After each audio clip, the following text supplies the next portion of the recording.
something I wanted to clarify for people who are struggling to understand music theory. You know, there's a lot of talk online these days about things like, negative harmony and diminished seventh chords, and these are all things that you'll learn in time if you're just now in the stages of trying to understand how music works. But the thing that I always try to impress upon people, because people will shut down as soon as they start hearing things that they don't understand. When you start talking about rhythmic values, or, how, different keys are able to modulate from one to the other. And it is actually really simple. The issue is the language itself. That's what's complicated. Explaining it a lot of times. And you see a lot of guitar players, especially online, they go, and then you just go like this, and then you do like that, and then they don't really explain what they're doing because they've been playing so long. They've been playing their whole lives ever since they were little kids. In their minds, it's easy, and they're explaining it in the most simplest terms. But to a beginner, you're just like, I have no clue what you're talking about. I have no clue what you're doing. You'd have to show me, and that's why a lot of people might opt for a physical, in-person session with a teacher that can actually say, no, put your fingers here, here, and here, and that does help a lot. Some people learn through tabs. I've never been a fan of tabs. I've always been more of, I want to know what the building blocks of music are so that way I can create my own.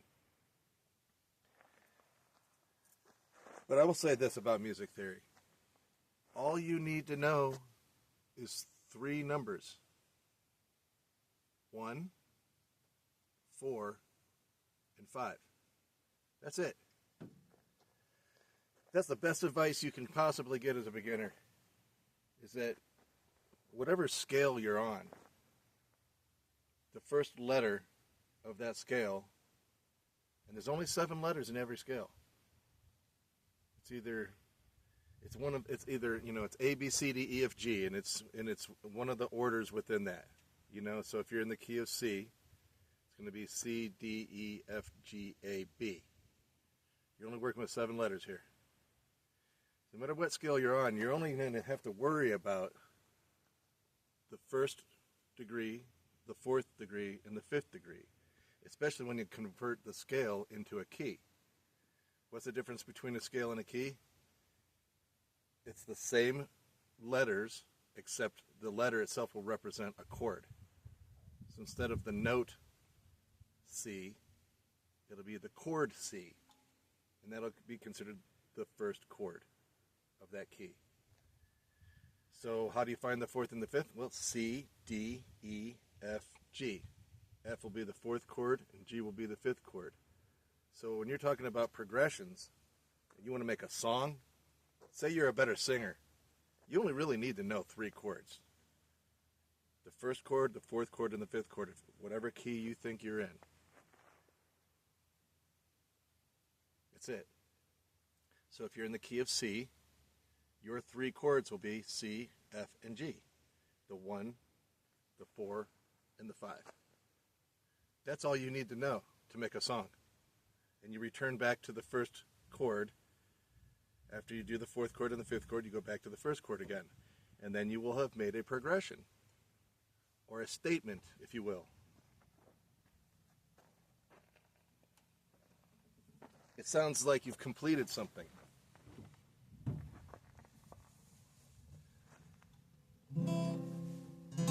That's C, F, G, back to C again. You could totally make a song out of that. And people do, quite often. It's what pop's all about. If you're in the key of A minor, right, which is part of the C key. A minor is its relative. It's on the 6th note of that scale. A is sixth from C, which is 1. So as you go C, D, E, F, G, A is 6. And then you're going to use the 2 and the 3, which is still a 1, 4, 5 from the A's point of view. A, B, C, D, and E. But they'll be minor instead.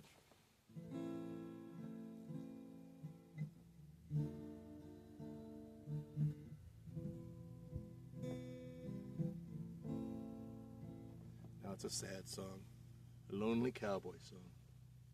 And that's basic. That's just your basic music theory. You learn 1, 4, 5, and if you want to know its relative, you'll use the 6, the 2, and the 3, which is a 1, 4, 5 in its own right. Major and minor, that's all you need to know when you're starting out. You don't need to know all these other modes. There's 7 basic modes because there's 7 notes. And if you start a scale from any given note, you're going to create its own mode unless you're just going to follow the pattern of the C, which is major. So that's all I wanted to say right there. 1, 4, 5, that's the most important thing you need to know. And that's the only thing you need to know, really, for most people. If you can sing, you don't need to know a lot of chords. All you need to know is how to strum, pick up a little rhythm in your right hand strumming technique. Or if you want to do Travis picking, you don't have to strum. You know, you can do sing-songy stuff like.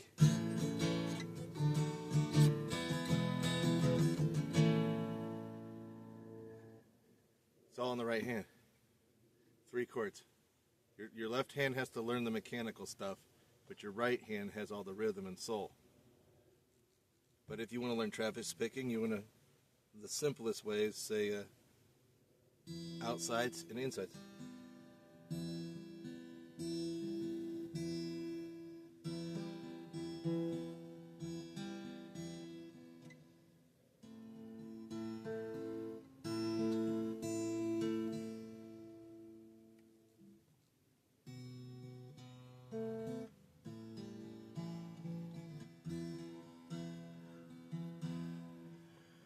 One, 4, 5, and back to the 1 again. Completes your sentence, completes your phrase, completes your progression.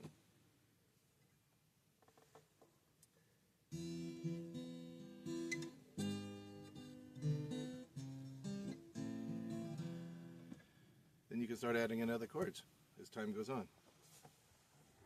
But I would just tell any beginner this, that 1, 4, 5, that is the fundamental foundation of chord progression.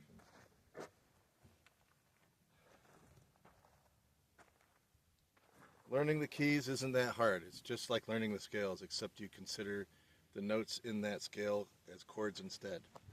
And how do you find a chord? You use the scale itself. The first note of a scale, the third note of a scale, and the fifth note of a scale spell the chord. So you got C, E, sorry, I didn't mean to flip you off, and then G. C, D, E, F, G. 1, 3, 5 spells C, E, G. That's the spelling of the chord itself. And that's how you spell a chord. That's not a chord progression. Once you have the chords spelled out and you have a key, now the key of C, the chord C, the chord D minor, the chord E minor, F major, G major, A minor, and then B diminished. Don't ever worry about the 7th chord in any key when you're first starting out. It's a diminished 7th chord. It is there for mathematical purposes. It has musical purposes, but they're not important when you're first starting out. All you need to know is that every key, major key, has a relative minor, which is found within the same key. The first chord, the 4th chord, and the 5th chord are the major chords in that key. The 1st, the 4th, and the 5th, and they belong together.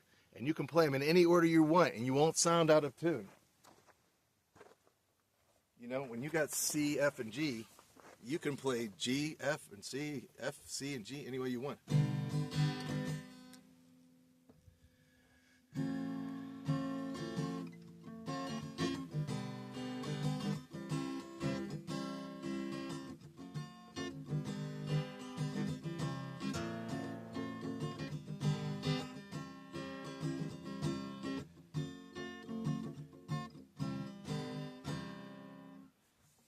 This is way out of tune, but you get the point.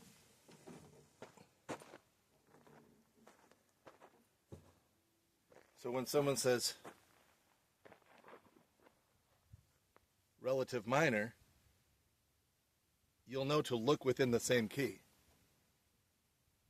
I'm in the key of C. I know to use the 1, 4, 5 now. How do I find its relative minor? Well, the relative minor will be the 6, the 2, and the 3. And from the 6 point of view, it is 1, and the 2 and the 3 are 4 and 5. But that's your minor relative. So the minor relative of C major is A minor.